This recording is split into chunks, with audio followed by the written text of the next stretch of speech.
jou daaglikse CLF inspirasie, die eerste gemeente.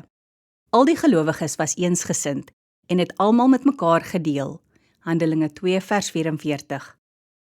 Die apostels was met die Heilige Gees vervul en hulle het begin om die woord van God aan baie mense te bring. Omdat hulle met groot oortuiging van Jesus Christus getuig het die mense baie respek vir hulle gehad en baie het tot bekering gekom. Al die gelowiges het goed saamgewerk en ons lees dat hulle selfs hul grond en besittings verkoop het en die geld aan die behoeftiges uitgedeel het. Hulle het ook elke dag by mekaar gekom en God geloof en geprys. Daarom het die Here elke dag mense wat gered is by hulle gevoeg en so het die eerste gemeente ontstaan.